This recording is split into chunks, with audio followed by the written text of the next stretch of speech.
Alright, what's up everybody? So, a little earlier this week we finally had our PlayStation showcase, the one that we've been waiting on for a very long time. In fact, I think it's been about 1.5 years since we had the last major event, right? Back in 2021.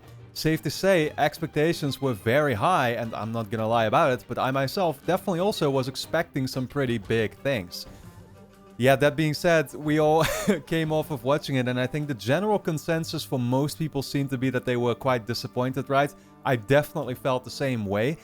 Then again, there's a couple of major takeaways I feel coming off of it, which is that the stuff that was being shown wasn't even necessarily bad. I think if you look at the sheer amount of variety that we had, you know, some of the surprising indie and third-party games that just kind of came out of nowhere and ended up really impressing. Like, think about that game Phantom Blade Zero, right? The one that kind of looked like Ghost of Tsushima with the wall running and the crazy action scenes and stuff. Looked awesome. I'm thinking about stuff like Sword of the Sea, which is from Giant Squid, the creators of Abzu and The Pathless, two games that I absolutely love, right? And I think they have some developers from the original team that made Journey.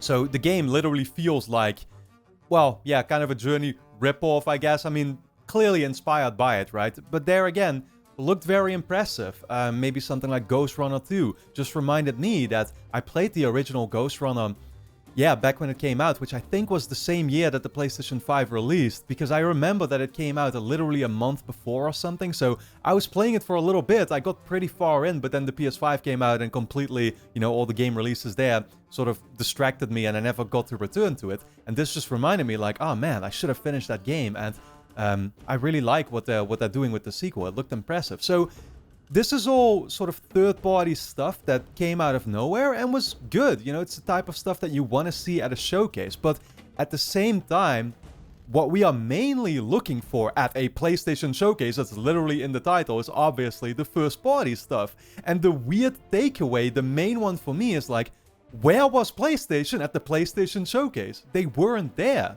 There were hardly any first-party titles, except for, of course, the big showcase that we had of Spider-Man 2, which looks great. Once again there, I mean, we all know this, right? I don't even feel like I need to talk about Spider-Man, because it's going to be exactly what we want from it. It's going to be bigger, better. You can already tell that, like, okay, they went a little bit more into the set piece. Well, they focused a little bit more on the set pieces, I guess, and it sort of felt like Spider-Man cross Uncharted in a certain way, where you had this huge mission literally over the water, right?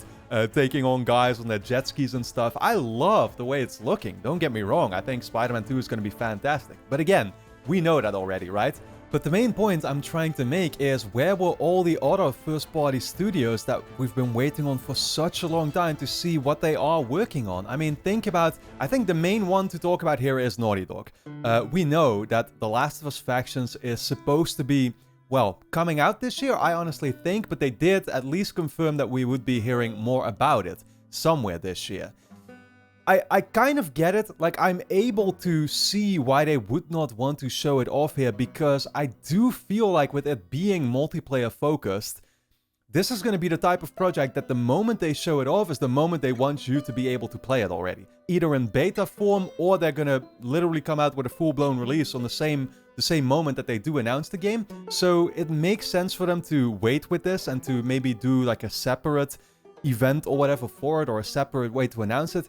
Then again, there also is still the Summer Games Fest coming up next month, I think, which, if you recall, they showed off that one concept art image of Factions last year at the Summer Games Fest, I think it was, right? So it could be that they simply want to return there to show it off, but then again, it's like, why? I mean, if that's the case, why not do it at the PlayStation Showcase? You get what I'm saying? It is a little weird. I mean, this should be the signature moment to show off your PlayStation games, right? But we'll just have to wait and see when we do finally hear of it. Now, you've also, of course, got a studio like Sucker Punch with what I can only presume is going to be Ghost of Tsushima 2. That's been in the works since 2020. Yeah, we just didn't... I guess they're just not ready to show it off yet. You've got a studio like Sony Bend, which last title they released was Days Gone back in 2019. It's been 4 years since then.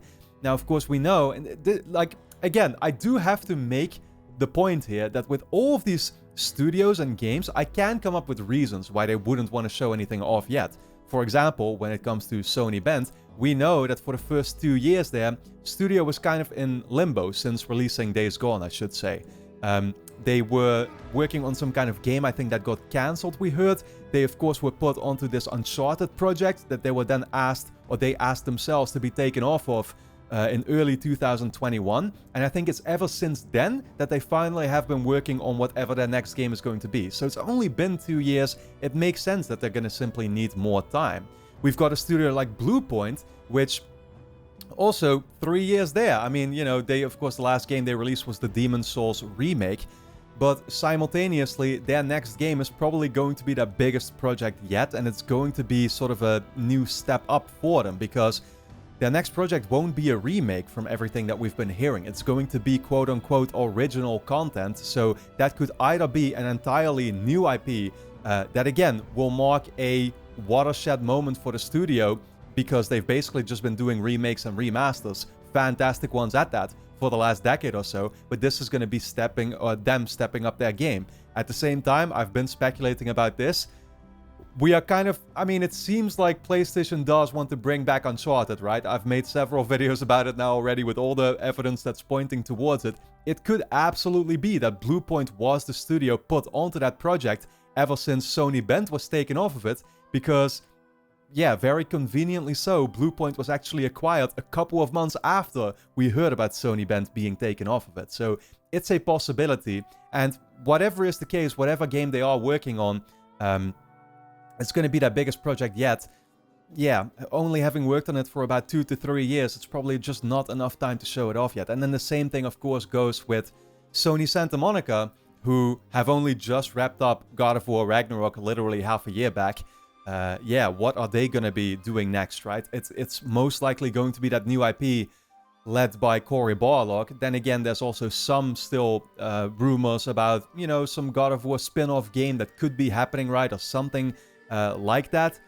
Then again, it's probably going to be the new IP, and they'll just need more time. Out of all the studios, I think we can all understand that Santa Monica, I mean, you can't possibly expect them to show off their next game when they literally just brought out God of War Ragnarok. So at the end of the day, there were a bunch of other studios that I just mentioned here, studios that could have been chosen to show off whatever they are working on next, and PlayStation didn't decide to do so. They didn't push them to do so either. I would think that this means, I mean, it has to mean that the next year or two are going to be pretty damn huge, right? Because you've got all these ones that should at that point be ready to show something.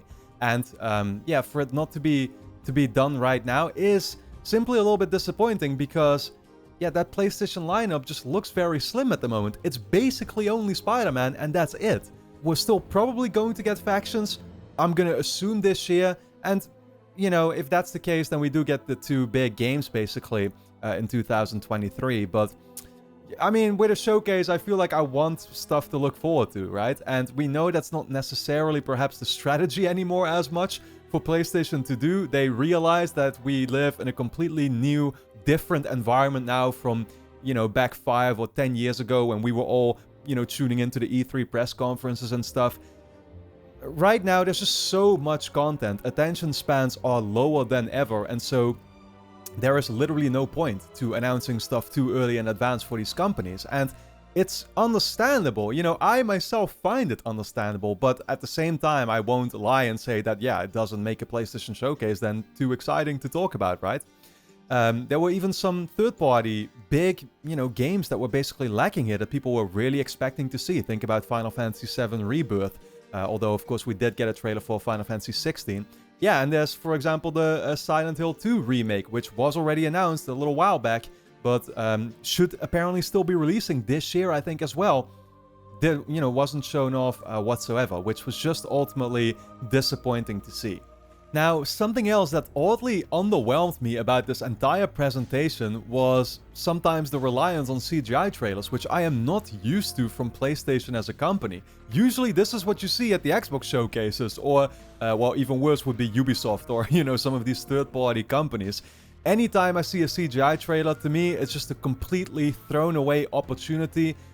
To me, it would be like, don't even bother showing this, because I'm not going to be remembering this. I'm not going to be thinking about it. It's not going to give me any impression whatsoever of what this game is going to be. And so seeing some of these studios actually associated with PlayStation announce their next projects through these CGI trailers was really disappointing to me to see. For example, we had Fairgame by Haven Studios, which kind of gave me some Watch Dogs vibes, but then again, there's really nothing to say about it, like I said. Yeah, and even a studio like Bungie, which this should be a pretty big deal, right? I mean, you know, Bungie is one of the biggest acquisitions that PlayStation has made. Of course, we know that Destiny still continues to be a big priority for the studio, but they did just announce their next new big game, which is called Marathon. However, there's just nothing to say about it. Once again, the setting is a little reminiscent, I guess, to Destiny to me. I'm still not even really sure what type of game it's going to be.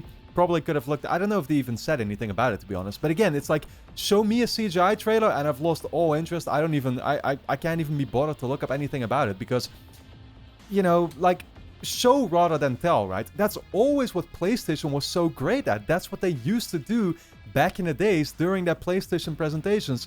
It would always be gameplay presentations. And even if they did do trailers, it would at least be in-game ones, right? In-game cinematic trailers. I'm thinking back to 2016 when we got that that one demo for Detroit. That was like the first mission, or back on the rooftop, I think it was, right? Or The Last Guardian had a great story trailer. Or Death Stranding was like a cutscene that was actually going to be in the game. These trailers might as well be produced by entirely different companies, just in service of the developers asking for a trailer to be made. And it tells you absolutely nothing about what to expect. I find that so... just I can't even comprehend it, honestly. Like, why, what the point is, to be honest. Like, you're not... I don't think anybody is going to be thinking about Marathon in the next couple of years until at least they finally show us what the game actually is. So if that's the case, why even show me this trailer in the first place, right? So, okay, there was one announcement that definitely had me excited as hell. I'm not even gonna lie about it. I think you can all see coming which one I'm gonna be talking about right now. Easily, yeah, what had the best... what generated, I guess, the best reaction out of me too during the live stream, because I decided to, of course, stream the event. But that was the Metal Gear Solid 3 remake. And, I mean, they did a great job with the trailer, I feel, even if, of course, that also was, not very representative of the game itself. At least they did show us some screenshots afterwards as well of the final product. The trailer, I think, was very much inspired by exactly what Resident Evil has been doing lately. You know, just basically teasing these characters and not having you really understand what you're looking at until finally then revealing to you, oh look, it's actually Big Boss, Naked Snake. And I have such nostalgia of Metal Gear Solid. You know, I played all of the games for the first time back in 2014 on my PlayStation Vita. I remember it so well. Like, I had never grown up with the franchise. I was interested in it because at the time, Metal Gear Solid 5 was about to be coming out. And so what I actually ended up doing is, yeah, back on my PlayStation Vita, just in my in my room, I was sitting there hunched over, looking at the screen for dozens of hours straight, playing through all the core titles, 1, 2, 3, and then I think I finished off with 4 on the PlayStation 3, because of course that one is exclusive to that platform. It was a fantastic time, because for as old as those games are, they still... I mean, mechanically, I feel like they don't even hold up that well, but the story and the characters are fantastic. The vibe in general, right? I mean, you even saw it back in this trailer, but like the moment they kick in the What a Thrill Snake Eater theme, it immediately brings back... it just puts a smile on your face. So I really like what they did there, but at the same time, I'm not gonna lie about this one either. I'm a little bit worried now that I have been able to think about it more. For example, Konami actually did not announce any developer associated with this project whatsoever. It makes people think that it's probably going to be some type of internal team that they've put together and we simply haven't heard about before, which makes sense because it's like, what studios does Konami really still have left? Then again, that also means that this is a team that's entirely unproven without any track record, and there is no telling whether this remake is going to turn out any good, right? Again, there were some screenshots provided. Graphically, it definitely looks sufficient, I will say that. But gameplay footage, we have yet to see anything, and so for now, I'm just going to be holding off with, honestly... yeah, getting too over the moon about it or expecting very big things from it, because there simply is no telling yet. I'm gonna keep it entirely real. Like, I don't get excited unless I think it's warranted to be excited for anything, right? And so, yeah, when it comes to Metal Gear Solid 3, I just have to see a whole lot more first. Now, there are plenty of games here that I still haven't even touched on whatsoever yet. You know, you could think about something like Alan Wake 2, which is definitely looking very good. I mean, Remedy makes the kinds of games that really appeal to me. Linear, story-driven. Therefore, I can't be more excited about Alan Wake 2. I will say that it's also a studio that has never, I feel, fully been able to live up to their potential, right? Even with a game like Control, recently, which I enjoyed quite a bit. It was a neat, you know, tight package, I feel, overall. Not too long of a game. But at the same time, repetitiveness set in pretty quickly with it for me personally. And of course, there were a lot of performance issues there too. It wasn't the complete home run that I feel like Remedy is the kind of studio that if they were given a little bit more budget and support by, you know, a company like PlayStation, they could, yeah, eventually match that level, the same level that these other PlayStation studios are on. They just haven't been able to get there yet, and I really hope that eventually that will be happening. I don't know if I should be expecting anything like that from Alan Wake 2, but once again, I will say that the footage to me looked, you know, really good, and I'm definitely looking forward to playing it when it comes out. Yeah, I mean, even some of the smaller stuff like Plucky Squire, a lot of people make fun of it, but I feel like it looks great. I really like what they're doing with the switching from 2D to 3D and the art style that it has.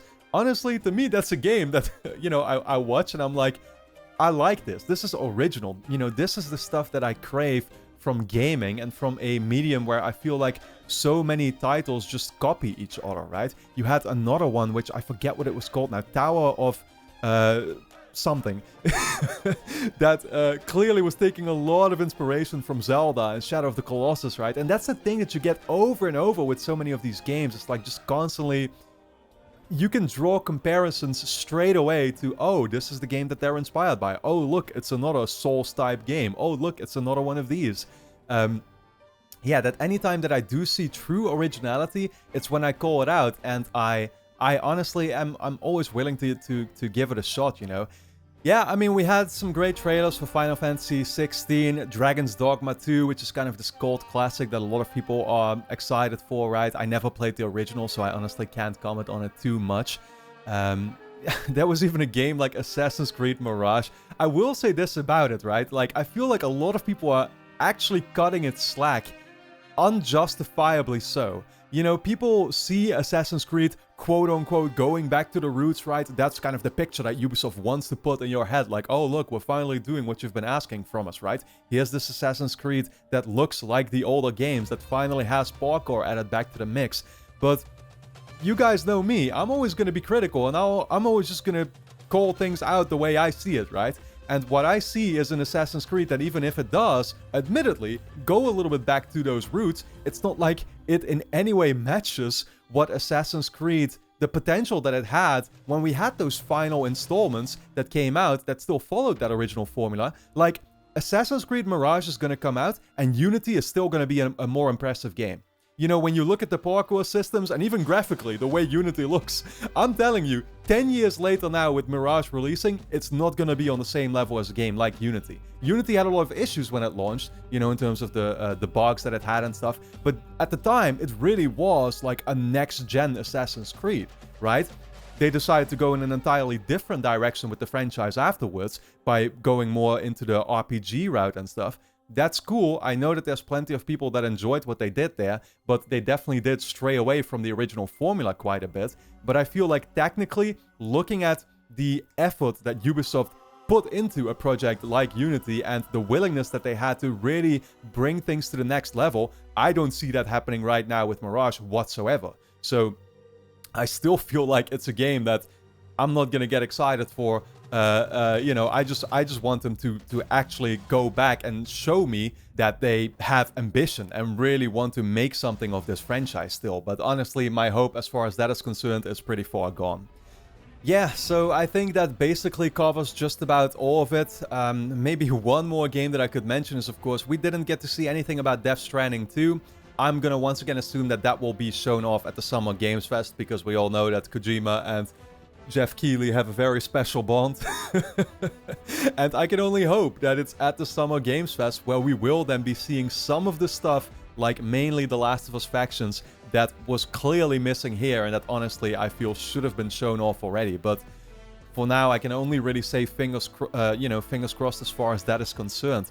All in all, I already shared with you what my main takeaway was. It's just a little saddening to see that the PlayStation studios were surprisingly absent at this PlayStation showcase in 2023, 1.5 years after we had the last one. That fact in itself surely wasn't a good look. It's the main reason why I personally would be tuning into an event like this. I just expect PlayStation games to be prominently featured at a PlayStation showcase, and ultimately they weren't. This felt more like an extended state of play, and that's cool because what was shown off here, once again, don't get me wrong, there was some good stuff here for sure, but at the same time, yeah, I was just hoping for a little bit more. I'm not gonna lie about it. With that being said, guys, I really hope you enjoyed all my thoughts on the PlayStation Showcase 2023. Of course, don't forget to subscribe to the channel if you aren't already. Hit the notification bell. I do plan to be bringing out gaming videos here more frequently again. I know I took a little bit of a break here of a couple months. Things have been a little bit hectic in terms of my personal situation. I actually moved out into my own apartment, even if I'm still recording here from the old location. But again, that's keeping me pretty busy for the time being, so I hope you'll understand. Then again, I will be coming back here with more videos more frequently as well, so look forward to that. And then for now, I want to thank you all a lot for tuning in, and I look forward to seeing you back in a next video.